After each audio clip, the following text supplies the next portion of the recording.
Hello दोस्तों, बहुत बहुत स्वागत करता हूं आप सभी का हमारे इस नए वीडियो में। जो आग डीवाई चंद्रचूड़ ने सीजीआई के पद पर रहते हुए लगाई थी पूरे देश भर में, उस आग को आज बुझाने का काम किया है संजीव खन्ना जी ने। सुप्रीम कोर्ट के सीजीआई संजीव खन्ना जी ने आज एक ऐसा फैसला दिया जिसके बाद पूरे देश में खुशी की लहर है।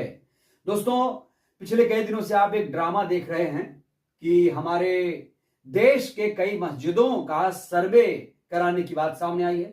संभल का मामला आपने देखा, दावा किया गया कि संभल मस्जिद के नीचे मंदिर है और लोअर कोर्ट में कुछ लोग पहुंचते हैं और कहते हैं कि यहां हमें सर्वे करने की परमिशन दी जाए। लोअर कोर्ट से सर्वे करने की परमिशन मिल जाती है। फिर दूसरा मामला अजमेर दरगाह का आया, वहां लोअर कोर्ट ने कहा जाइए आप सर्वे कर लीजिए। फिर उसके बाद बदायूं की जामा मस्जिद को लेकर मामला सामने आया। दोस्तों, ऐसा इसलिए हो रहा था क्योंकि ज्ञान व्यापी के सर्वे का जो परमिशन हुआ था वो सुप्रीम कोर्ट से हुआ था और तब हमारे सुप्रीम कोर्ट के सीजीआई थे डीवाई चंद्रचूड़। इसीलिए लोग कहते हैं कि इन्होंने देश में आग लगाई।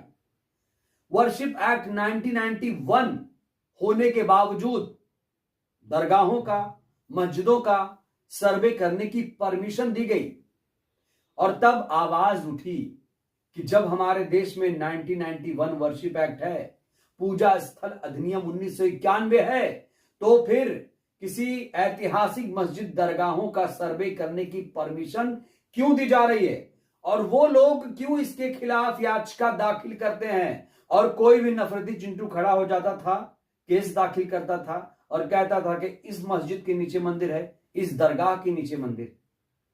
लेकिन अब जो आग लगाई गई थी वो आग अब बुझ गई है।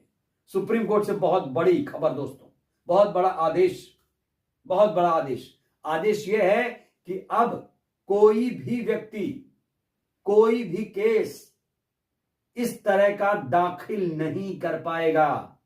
1991 वर्शिप एक्ट लागू होगा।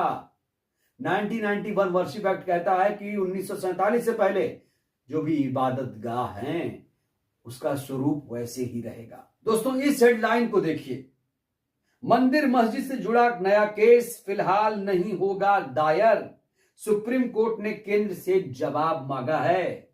तो केंद्र सरकार की भारी फजीहत आज सुप्रीम कोर्ट में हो गई है, क्योंकि केंद्र सरकार, डबल इंजन सरकार, जब यह मामला चल रहा था, जब यह आग लगी हुई थी देश भर में, अजमेर शरीफ दरगाह के सर्वे की बात सामने आई थी, तो प्रधानमंत्री जी ने भी इसको लेकर कोई भी ट्वीट नहीं किया था, जबकि प्रधानमंत्री की चादर अजमेर दरगाह में कई बार जा चुकी है। प्रधानमंत्री को चाहिए था कि वो इसको लेकर एक ट्वीट कर देते कि भैया ये क्या नौटंकी चल रही है, ये क्या दरगाह का सर्वे, कौन करा रहा है, किसकी इतनी हिम्मत, तो केस वहीं रफा दफा हो जाता। तो सुप्रीम कोर्ट ने आज क्या कुछ कहा वो मैं आपको बताता हूं। सुप्रीम कोर्ट ने कहा कि पूजा स्थल अधिनियम को चुनौती देने वाली याचिकाओं पर सुनवाई और उनका निपटारा होने तक देश में कोई और मुकदमा दर्ज नहीं किया जा सकता। सुप्रीम कोर्ट ने यह भी कहा कि निचली अदालत कोई भी प्रभावी या अंतिम आदेश नहीं दे, सर्वे का भी आदेश ना दे। केंद्र 4 हफ्ते में एक्ट पर एससी में जवाब दाखिल करे। बहुत बड़ा झटका केंद्र सरकार के लिए दोस्तों। अब कोई भी व्यक्ति यह दावा नहीं करेगा, यह मुकदमा नहीं करेगा कि इस मस्जिद के नीचे, इस दरगाह के नीचे मंदिर है, इसलिए सर्वे कराओ। और बड़ी बात, लोअर कोर्ट्स भी ऐसे आदेश नहीं दे सकती और 4 हफ्ते के अंदर केंद्र सरकार को भी जवाब दाखिल करना है। दोस्तों, याचिकाकर्ता की ओर से जो वकील पेश हुए थे उनका नाम है राजू रामचंद्रन। उन्होंने कहा है कि अलग अलग अदालतों में 10 केस दाखिल हुए, इनमें आगे की सुनवाई पर रोक लगाए जाने की जरूरत है।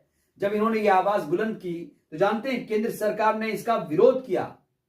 इसका मतलब है कि केंद्र सरकार की इसमें मौन सहमति है। केंद्र सरकार को ऐसे मामले में मजा आता है। सुप्रीम कोर्ट ने मथुरा का मामला जिक्र करते हुए कहा कि यह मामला और अन्य 2 सूट पहले से ही कोर्ट के सामने लंबित हैं। बीजेपी का नारा है ना, अयोध्या तो झांकी है, काशी मथुरा बाकी है। और जितने भी लोग इस तरह के सूट फाइल कर रहे हैं उनका संबंध सत्ताधारी पार्टी से है, इनका इसमें समर्थन है। अगर समर्थन नहीं होता तो ये लोग प्रधानमंत्री से लेकर जो डबल इंजन सरकार है इसमें ट्वीट करते, विरोध करते। तो जो लोग हिंदू मुसलमान मंदिर मस्जिद कर रहे हैं उन्हें अब बात समझ में आ जानी चाहिए कि ये देश जो है संविधान से चलेगा, कानून से चलेगा। वर्शिप एक्ट 91 पूरी तरीके से लागू होगा। अगर नहीं लागू होगा तो हमारा देश बहुत पीछे चला जाएगा। हिंदू मुसलमान में फंसकर हमारा देश बहुत पीछे चले जाएगा। तो आज सीजीआई संजीव खन्ना की जबरदस्त तरीके से तारीफ हो रही है। उन्होंने जो आदेश निर्देश दिया उसकी चारों तरफ सराहना हो रही है। बहरहाल दोस्तों, इस वीडियो में इतना ही। जो आदेश सुप्रीम कोर्ट से आया है इसको लेकर आप लोग क्या कहेंगे, आप लोग भी अपनी राय दीजिए।